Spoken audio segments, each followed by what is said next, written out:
mga fake news ngayon, ay iba ay palalabas nila.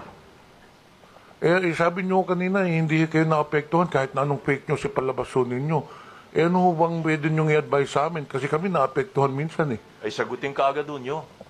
Ganun po ba? Sagutin ka agad. So, kailangan sagutin ho namin. Opo. May mga kaibigan naman ho kayong may mga YouTube doon, may mga Facebook. Gaya ng ginagawa ko nga ho, bold letter, at kung minsan nagpa-plus pa, fake.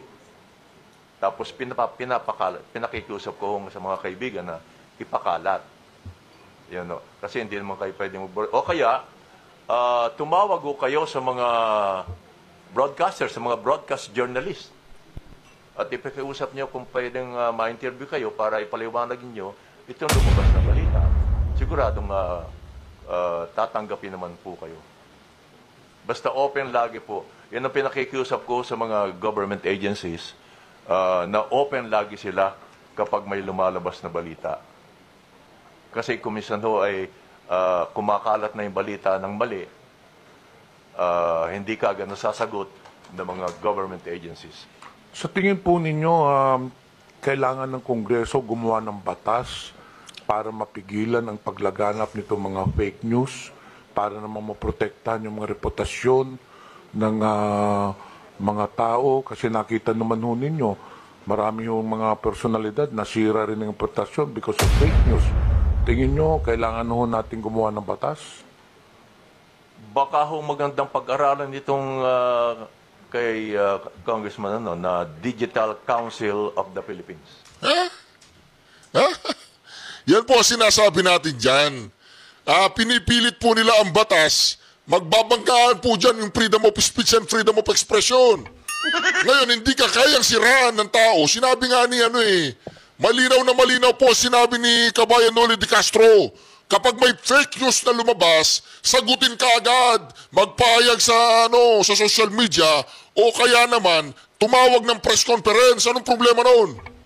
Dalawa po kasi naglalaban yan. Kung ayaw mo yung naratibo ng isang nagbigay ng opinion o reaction patungkol sa'yo, tatawagin mo yung fake news. Ngayon, ayaw mo, di ba? Para sa'yo, fake news yan. O anong gagawin mo ngayon? Maglalabas ka ng sarili mong vlog, maglalabas ka ng sarili mong opinion, maglalabas ka ng sarili mong reaction na ipapahayag mo doon sa social media na yun ay fake news. Binigyan ka na ng guidelines ni Kabayan Noli de Castro. Sagutin ka agad. Ang kulit nyo naman gusto lang talaga ninyong patahimikan ng mga vloggers eh. Magbabanggaan yan eh. Pakinggan po natin ha. Hindi, pakinggan po natin. Para maunawaan po natin yung advice ni Kabayan Noli de Castro. Pakinggan po natin. Hindi lang masasagot. Wala silang means para masagot ka agad. Alam nyo, Vice President, paglalagay ng bold letter nga. Sandali lang, ito po. Meron nung isang hearing, Mr. Chair, na dito... dapat ay kumilos na ang istasyon or even ang kapisanan ng mga broadcaster ng Pilipinas. Okay, so... ito syempre... Sandali lang po. Norwood Franz Castro. Mr. Vice President, mukhang wala na yatang magtatanong na... Ito, pagdidili-diliin po natin. Kasi namang problema dito, mga tuwadcom, huwadcom, kungdungkom, tricom na to. Ayaw silang mapulaan. Ayaw nilang ma-scrutiny. Ayaw nilang masabihan ng taong bayan na ang ginagawa ninyo ay injustice. Ayaw nilang marinig yun eh. Ngayon, anong kinatatakot ninyo kapag nagsasalita ang mga reactors o mga vloggers o mga tao na pumupula sa inyo na sila naman na nagpapasahod sa inyo nung masama dun? Kung mali ang impormasyon na pinapakalat ng... Nasaan pala si Barbers? Di ba si Barbers siya yung nagbigay ng privilege speech? Di ba si Barbers hinahanap niya yung mga pogo vloggers, narco vloggers, saka mga Chinese-funded vloggers? Bakit wala si Barbers? O kalimutan muna natin si Barbers, mga ka-reaction. Dito kasi mga ka-reaction, sinagot po ni Kabayan Noli de Castro ang problema ng mga taong ito. Fake news na kayo ng fake news, walang fake news. Di ba mga ka-reaction? Ang fake news, tanungin nyo yung mga mainstream media, baka alam nila kung sino nagpapakala ng fake news. Yung mga vloggers, anong pinapakala ng mga vloggers? Katulad ko, nagre-react lang ako. Meron ba akong binabalita sa mga ka-reaction natin dyan? Wala! Nagbibigay lang ako ng personal na reaksyon. Ngayon, kapag katulad nito, pakinggan po natin mga ka-reaction, ha? Ayaw po nilang tanggapin ang katotohanan na talagang mayroong mali sa ginagawa nila. Unang-una, bakit ninyo iipunin ng mga vloggers dyan? Anong gagawin niyo sa mga vloggers dyan? Diba? Pag-aralan nyo muna yung freedom of speech and freedom of expression. Meron na kayong cyber libel law. Libel law. Eh di, ihabla nyo sila. Simple lang yun. Pag naglabas sila ng statement, ng mga reaction, naglabas sila ng vlog na si Poncio Pilato, na dati na kongresista, ay sangkot sa droga, eh di maglabas kayo ng statement. Katulad ni Barbers, di ba? Talagang kumalat. Yung kapatid niya, yung sasakyan, sila di umano ay sangkot sa pinagbabawal na gamot sa Surigao. Ngayon, sinasabi ko sa vlog ko, walang kinalaman si Ace Barbers dyan. Hindi niya magagawa yan. Eh, binabas nila ako. Sabi nila, Reaction TVPH. Ikaw, sinasabi mo walang kinalaman si Barbers. Pero meron. Alam namin meron siyang kinalaman sa droga dyan. Basahin niyo sa comment section. Kayo po ba'y naniniwala si Barbers walang kinalaman sa droga sa Surigao? I-comment po ninyo sa comment section. Kaya pag nag-comment sila sa comment section na may kinalaman si Barbers, kasalanan ko yun. Ilang beses ko na sinabi na walang kinalaman si Barbers, pero binabasa ko sa comment section, sinasabi, hindi meron. Meron siyang kinalaman. Anong kasalanan ko dun? Diba? Lahat ng nag-comment sa comment section na nagsasabing si Barbers ay may kinalaman sa droga sa Surigao, Barbers, hanapin mo sila lahat, iabla mo. Yan na sinasabi natin dyan eh. Kapag pabor sa inyo ang naratibo, kapag pabor sa inyo ang mga komento ng mga vloggers, hindi nyo sila pinapatawag dyan. Pinatawag nyo ba dyan yung kalbong bakla? Pinatawag nyo dyan kung ano nung kasiraan na sinasabi kay Pangulong Duterte at kay Sara Duterte?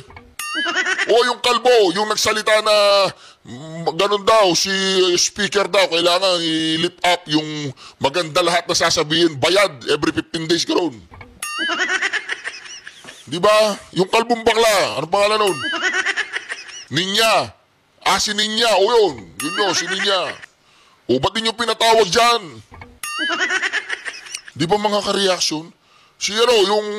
Yung isang nagsasabing ginto-ginto, yung walang yung ipinakala niya maraming ginto yung mga Marcoses. Ano pangalan nun? Paki-comment nga sa comment section yun. Pag nakita kita, talagang pakakainin kita ng pares yung unlimited rice. Di ba mga ka-reaction? Halata kayo sa ginagawa niyo dyan sa Tricom. Puro mga may pro Duterte, meron nga isa dyan, hindi pro Duterte, si Peebles. Nabayaran ka ba, Pebol? Nabayaran ka? Bakla ba to si Pebol? Bakla? Sinasabi ko na yan eh. Sinasabi ko na. Mag-ingat kayo sa mga vloggers. Mag-ingat kayo sa mga vloggers na pro-BBM nung panahon ni BBM. Di ba? Hindi nyo alam, baligtad pala yung mga yan. Di ba? Kaya naman, ako ayaw ko nang pag-usapan si Atty. Vic, okay? Boboto ko yan. Pag-usapan na lang natin yung mga dating pro-BBM vloggers na nagpapakamatay para kay BBM, ngayon nasa mga Duterte, Mag-ingat kayo sa mga yan. Hindi lahat sinasabing Duterte, di nyo alam bayad ang mga yan. Di ba mga ka-reaction? Ako sigurado ako kay Sir Banat. Si Sir Banat, hindi okay yan. Kahit na nag-isko kami nun eh. Pero okay si Sir Banat, okay yan. Pwede yan. Pasok yan. Diba? Pero sinasabi ko na sa inyo, mag-ingat kayo sa mga vloggers na walang prinsipyo, pera-pera lang. Sinasabi na natin yan. Kahit na kay Duterte yan, yung mga vloggers na yan, mag-ingat pa rin kayo. Siguro na kay Duterte dahil maraming views ngayon sa Duterte, Di ba mga ka-reaction? Ibang usapan kasi dyan. Maraming mga ahas ngayon. Nakala mo vlogger ni Duterte, hindi pala. Di ba, Pebbles? Anong nangyari, Pebbles?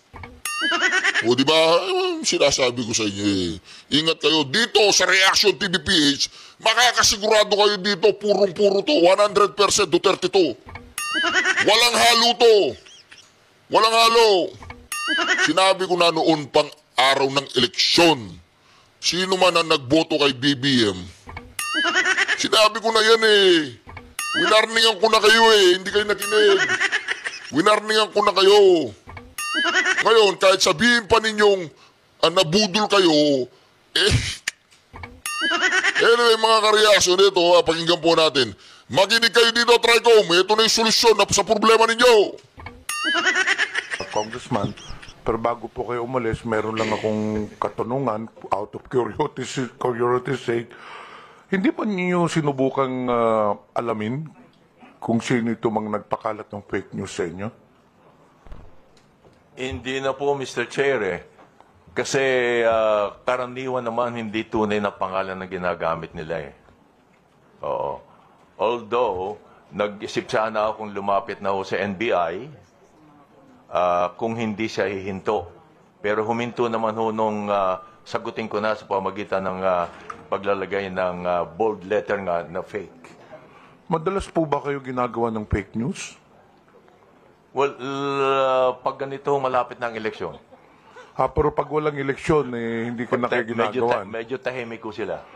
Pero sa tingin nyo, Vice President, bakit kayo ginagawa ng fake news? Meron ho bang galit sa inyo? Hindi naman no, siguro being a radio and television personality, nakikita nila na kapag akong ginamit, Mukhang sisikat sila. yes, parang gano'n no. Oo, parang gano'n no. Pati nga, sorry to say this pati nga yung utot ko binibintang sa akin. Nag-viral ho yun eh. Hindi, kahit ganyan po si Kabayan Noli de Castro na tinuguriang pinaka-inutil na Vice President. Ayon po kay Atty. Salpanelo, at naniniwala naman ako kay Atty. Salpanelo. Pero nagbigay siya dito ng paraan paano labanan ng fake news. Opo, pakinggan nyo Pakinggan nyo. Sikat ho talaga kayo eh. You are well known all over the country. So probably some of these, I would say, vloggers are taking advantage of your popularity.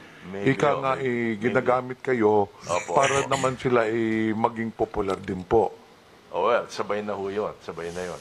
Kaya lang ho, hindi ako kumikita, sila ang kumikita. Hindi, kumikita naman po kayo doon sa broadcasting. Last tanong ko po, yung ganyang fake news, hindi po ba kayo nasasaktan? Hindi po ba kayo nagagalit?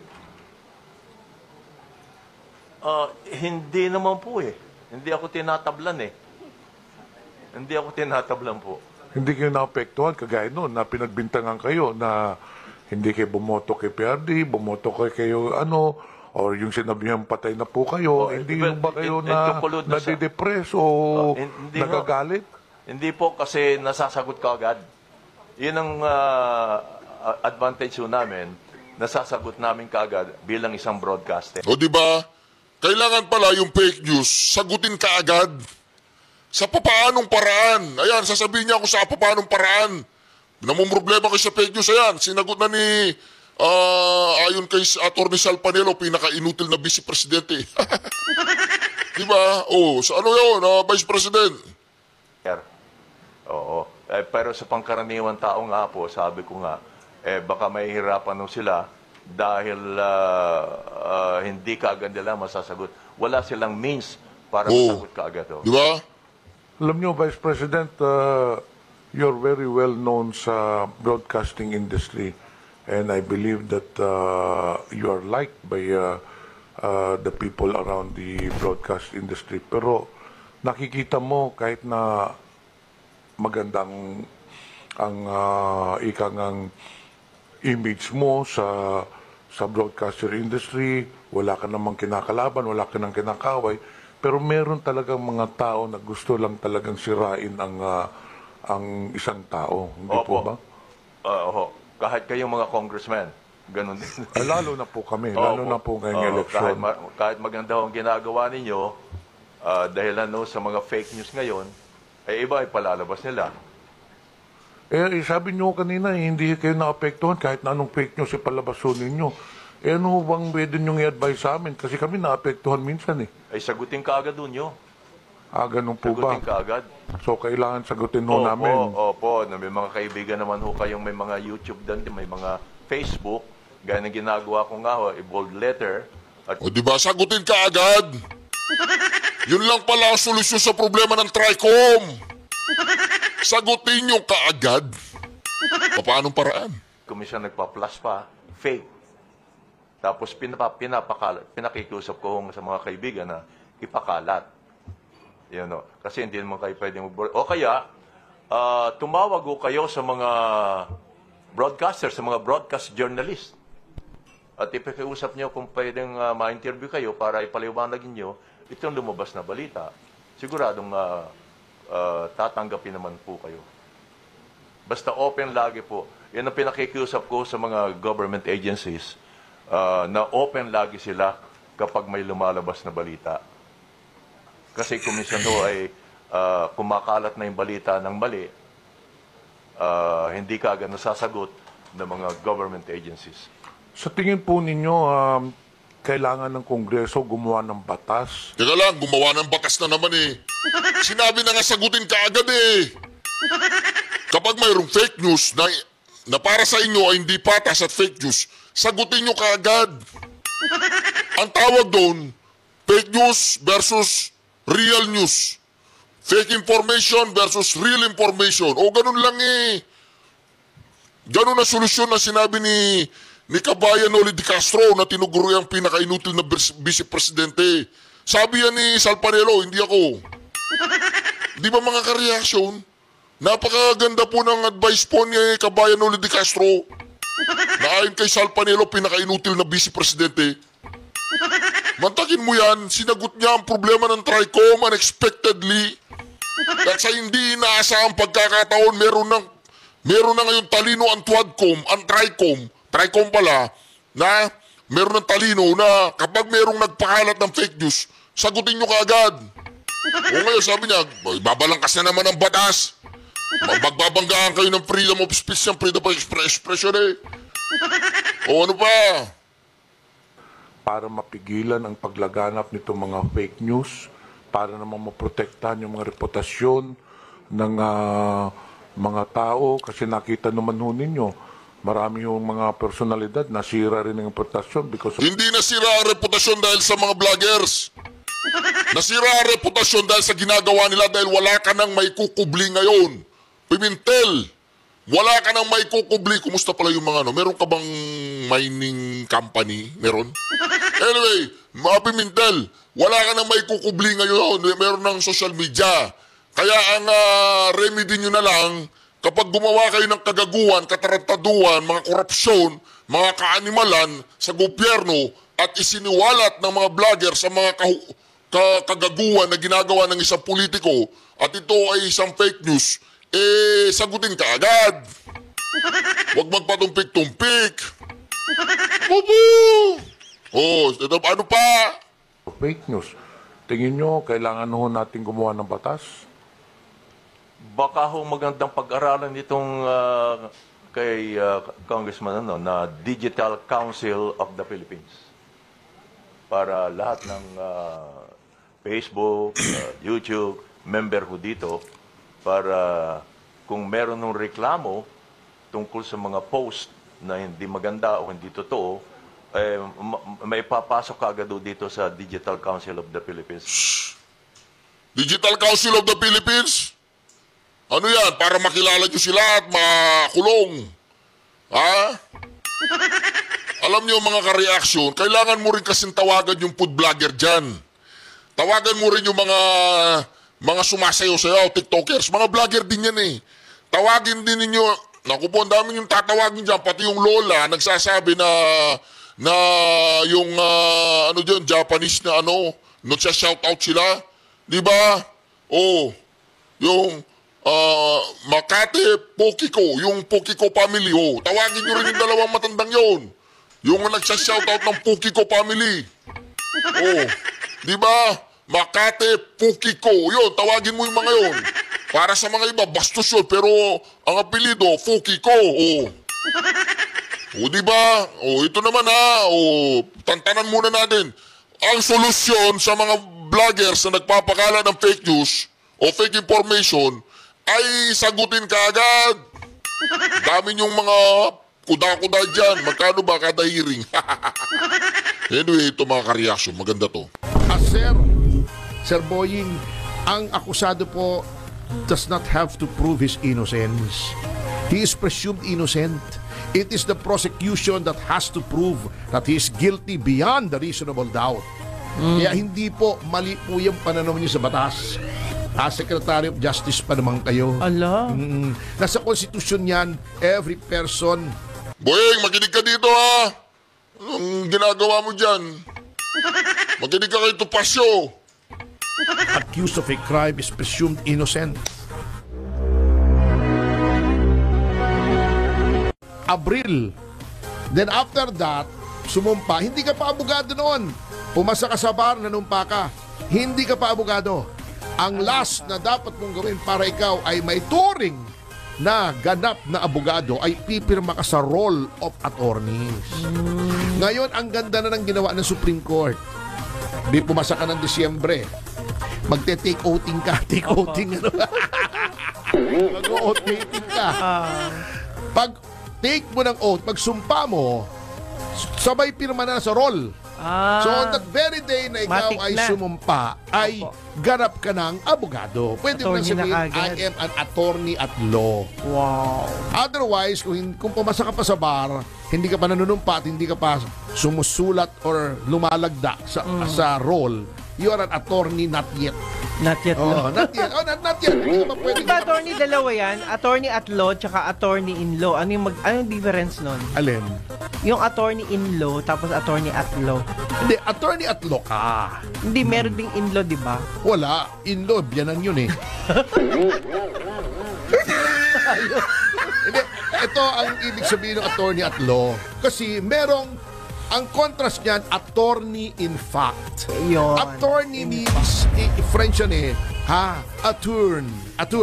Ibig sabihin, representative kinatawan. Okay. Merong attorney in fact, about ikaw, meron akong gustong bilhing lupa, aalis ako ng matagal. Pupunta akong abroad. Bibigyan kita ng SPA, Special Power of Attorney. Yes. Ikaw ang pumirma in my behalf sa bilihan ng lupa.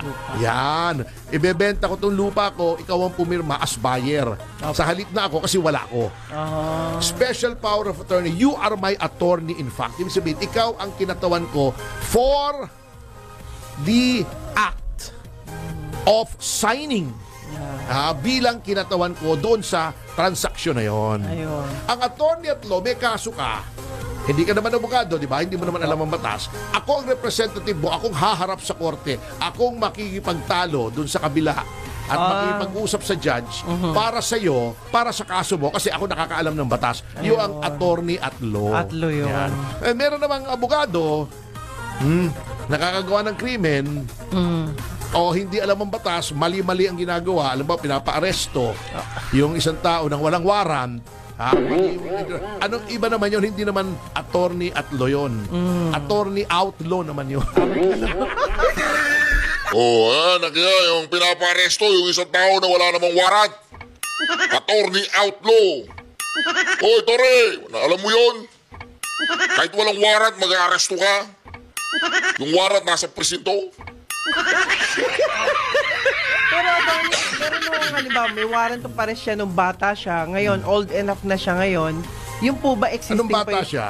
Nung Ilang taon siya? minor de edad pa siya noon. At papasok yung mga batas sa protection ng minors in conflict with the law. Ngayon, okay na siya. Old enough Hindi, na basta siya. may warrant ka at hindi pa nagpe-prescribe yung crime, ay maaresto ka anytime. Standing warrant yon. Standing warrant. Ayun. Yan. Maaresto ka. Pero kung minor ka noon, you are considered a minor in conflict with the law. Hindi tinatawag na kriminal eh. Okay. Ngayon, lilitisin ka. Okay? Opo. Pag nilitis ka at medyo minor at ikaw ay na-sentensyahan at na-serve mo na, yung record na yon ini-expand yun. Bakit? Para pag naging adult ka, at ikaw ay humanap ng trabaho at binackground check ka ng employer mo, prospective employer mo, at tinignan sa NBI, wala kang record kahit ikaw ay mayroong krimen na nagawa. Para mabigyan ka ng panibagong simula, new start. Erase yung ano mo, yung iyong krimen. Kasi yung mother ko nag-file ng case against dun sa nagnakaw ng Alasco. Ilang taon yun? Ano po yun? Mga ano pa kung siya. bata yun, sabi 10 years ni- old lang siya that time. Noong nagnakaw, sabi Opo. ni Kiko Panghilinan, walang criminal liability yun eh. Di ba may batas siya nagagalit nga? Pag minor kayo, wala kang criminal liability. Kaya dumadami ang magnanakaw na bata. Ayun. Kaya yung mga sindikato, dahil din sa ginawa ni Kiko Panghilinan, ay ang ginagamit ng mga magnanakaw, Bata. mga bata, bukod sa maliit, madaling pumasok dun sa mga Butas-butas, binta-bintana, yes. mga butas-butas. Iba That's naman yung true. butas na pinapasok. Isip ni ito, yung kasama ko si Sidong. Pero Pumasok attorney, sa mga butas-butas. Maliit eh. Apo. May dumating na notice from RTC. Halimbawa, 24 dumating. Pero, na-receive namin 25. Ay, pumunta Tapos, kayo sa court, sabihin nyo, bakit ngayon lang namin natanggap ito? Yun nga. Oo. so, pwede Murahin nyo, ano murahin pala nyo. yun. Oo. Talaga Bakit lang. ganun? Oo. Dapat yun ahead of time. Ahead of time, Anyway, yun. alam mo, ito ang aking na-worry, bukod sa, alam mo, nagpapaantok ako kahapon. Tinitingnan ko yung mga bagay-bagay. Itong si Secretary ni Mulya, natatawa ako Nag-state visit daw siya sa Timor-Leste. Alam nyo, hindi pwedeng mangyari na state visit ay ginagawa ng isang secretary. Ang state visit ay bisita ng head of state to another state upon the invitation of that head of state. Hindi pwede mag-state visit kung hindi ikaw head of state. Sinong head of state ng Pilipinas? Ang Pangulo. Pangulo. Kung hindi ka Pangulo, hindi ka pwede mag-state visit. Ngayon, may pilosopo nagsasabi, or representative. Kung representative ka ng Pangulo, dapat ikaw ay mayroong Invitation. hindi, meron kang Hindi lang. formal documents na sinasabing you are representing the president. And then, okay. may ceremonias yan kung talagang state visit. Sasalubungin ka, may plain side honors, may 21 gun salute, yan, may red Grabe carpet pala, no? yan, may state dinner yan, etc. etc. Yung sasabihin, pumunta ka roon, kinausap mo yung presidente, baaring official visit yon, pero hindi state visit. Si Remula, gusto siguro niyan tangayin si Tebes. May kaso daw si Tebes di umano. Anong kaso ni Tebes? Yung Tebes case. So, yun ang kaso niya, Tebes case. Bandangin mo yan, state visit yun, hindi state visit yun. Basta yun, panliligaw. Ha? Panliligaw yun, ibig sabihin panliligaw, yung komunikasyon ng Timor-Leste at Pilipinas, pinatitibay. Pag matibay na yun, tatangayin na si Tebes. So, gano'n. Kaya lang, marupok pa, hindi kayang tangayin si Tebes. Official. May protocols ang state visit kung ikaw ay representative ng Pangulo. Unang-una, itatransmit noong embassy mo doon sa Department of Foreign Affairs nila na etong si so-and-so ang tinatawa ng aming Pangulo. Ituring niya siyang parang Pangulo. Hindi naman nangyari yung kay Rimulya Bago meron pa siyang pananaw na malapit na daw bumalik si Tebes for extradition. Pambihira. Hindi na nga nakabalik Bago sasabihin pa niya, ito nakakatawa. Now he will be given a chance to prove his innocence. Sir Boying, ang akusado po does not have to prove his innocence. He is presumed innocent. It is the prosecution that has to prove that he is guilty beyond the reasonable doubt. Kaya hindi po mali po yung pananaw niyo sa batas. Secretary of Justice pa naman kayo. Ala. Nasa konstitusyon yan, every person accused of a crime is presumed innocent until the contrary is proven. Then ilalagay na yung mga karapatan niya. He has a right to a lawyer, a fair hearing, the right to examine the witnesses against him, etc. etc. Hindi po para sa akusado na magpatunay na siya ay walang kasalanan. Kayo ang magpapatunay na siya ay may kasalanan by means of proof beyond reasonable doubt. Yun. Ganun pala yun. Mali Pambihira. Ibig sabihin na bago yung batas sa kanya. Hindi ko na bago aawayin nyo ang Timor-Leste. Yan, nag-react tuloy. Mapapahiya kayo dyan. Sasabihin nyo, ibablock nyo. Hindi nyo mabablock yan. Pustahan tayo. Sino gusto makipagpustahan? 100,000. Hindi mabablock ng Pilipinas ang entry ng Timor-Leste sa ASEAN. Kasi ang ASEAN ay consultation and consensus. Alam mo, kaya galit sa atin ang ASEAN, ha? Baka hindi nila alam. Ako, marami akong kaibigang diplomats. Opo. Isa na dyan si Fernando Peña, Consul General ng Estonia. Marami akong kaibigang mga diplomats. Consul, mga nasa DFA. May best friend ako dyan si Charlie Manangan na ngayon ay ambassador na yata. Marami akong nakakausap. Galit yung ASEAN sa Pilipinas sa pinaggagawa natin. Anong pinaggagawa natin? Unang-una, yun na nga pagbubuli sa Timor-Leste. Very cringy yun. Ginawa ni Remulla.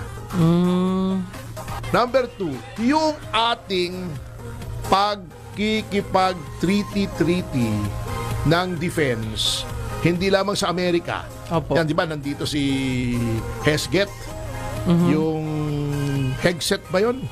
Headset, di ba sa ano yun? Anyway, Sige lang, ito. nandito, di ba, pumunta, Opo. hinarap ni Pangulong Marcos, kanyang nire-reiterate yung ironclad commitment daw ng Amerika sa atin. Oh. Yung ironclad commitment na yan, baka tuwan-tuwa tayo, baka akala natin pag binaril tayo o na pinaputukan tayo ng China sa South China Sea, papasok ang 7th Fleet dito, tutulungan tayo. Hindi po ganoon. Unang-una, yung Mutual Defense Treaty po natin sa Amerika ay covers only yung mainland natin, yung teritoryo natin. Pag may naglanding na Chinese sa Palawan o sa Batanes Okay. o kung saan, yun, papasok yung treaty na yun. Dedepensahan tayo ng Amerika. Oh. Okay. Pero hindi po automatic yun. For the US, yung Pangulo ng Amerika as Commander-in-Chief has the power na sabihin sa mga troops niya, pumunta kayo roon. Tulungan niyo yun. Pero for the US to declare war on China or to make heavy deployment, yung maraming darating na mga sundalo dito. Opo. Kasi that will involve the lives of Americans. Yes. Isipin mo baka akala na video game ito. Yung computer game na yung simulation ng mga World War. Na basta nagpadala ka ng troops from the US to the Philippines, okay na yun. Bago ka makapagpadala ng troops on the ground, mabigat pong congressional authorization yan.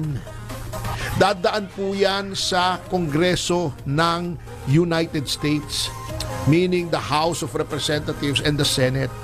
Pagdedebatihan pa yan bago yung treaty ay may mag-kick in full-fledged. Siguro ang mangyayari dyan sa Mutual Defense Treaty, katulad ng sinasabi ng Amerika, nagpadala dito ng Typhoon missiles. Opo. Ano yung Typhoon? Intermediate range ballistic missiles. Okay? Yun ang ipinadala rito. Pero para sabihin mo na mag-e-engage ang carriers ng Amerika para makipagbakbakan yung eroplano niya sa China, magbarilan sila, dadaan po yan sa Kongreso ng Mahabang Amerika. proseso. Mahabang proseso. All that Marcos Jr. has to do is listen to the speech of his father. Noong siya ay tinanggap sa Amerika noong panahon ni Ronald Reagan, di ba? Kinutya niya doon sa meron siyang meet the press doon. Yung question and answer ni Marcos Sr. sa American press. Tinanong siya tungkol sa Mutual Defense Treaty, sabi niya, pagtatalunan pa naman yan pagtatalunan pa yan. Yan treaty na yan, hindi automatic yan. Pagtatalunan pa yan, bago sabi pa niya, nagtawanan yung mga tao. In the meantime that you are debating, we're dying there. Habang nagdidebate kayo, binabakbakan na yung mga Pilipino. Ang makakalaban mo, China. Magpapadala siguro yan mga missile. Magpapadala yan. Aeroplano nga mahirap magpadala. Bakit? Kasi hindi naman basta nagpadala ng aeroplano, pinalipad mo. Hindi naman video game to eh. Para ka makapagpalipad ng mga modern na aircraft ng Amerika, kailangan mo ng matinding training. Yeah. Hindi porket nakakapagpalipad ka nung mga galing sa South Korea na aeroplano ng Amerika. Iba yun. Tinetrain yun. Yung weapon system nung komplikado yun. Huwag mong sabihin ang Amerika magpapadala rito ng piloto para paliparin yung modern aircraft nila na baka tamaan ng missile ng China dahil lamang nagtalo tayo dun sa mga bato-bato doon sa South China Sea. Hindi nagagawin yun. Magkano isang eroplano? Magkano at gaano katagal mag-training ng isang piloto? Magkano aircraft carrier isasabak mo rito? Natira ng hypersonic missile yan? Hindi po wimp, hindi push over ang China. Alam nyo ba kung gaano karami ang missile ng China? Yung mga modern missile nila, 2,200. Ibibigay mo sa amin 20-30 missile. Parang sinabi mo doon, may kapitbahay ako, kagalit mo. Ikaw ay taga Makati, ako taga Paranaque. Kagalit mo yung kalaban, yung kapitbahay ko, sasabihin sa'yo, "Hoy, labanan mo yung kapitbahay ko ha. Bigyan kita ng 38 caliber." Yung kalaban mo ron, naka-mortar, naka-barret, naka-50 caliber. Opo. Isasabak mo ko ron. Kaya nga, minawarningan tayo ng iba, ng ASEAN. Unang-una sabi nila, nakikipag-treaty kayo sa US, treaty na sa US, sa Japan, sa Australia. Nasisira yung balance dito para awayin ng China. Di ba ang policy ng ASEAN? Relation, Diplomasya. Correct. Wala namang miyembro ng ASEAN na may mga treaty sa mga yan eh.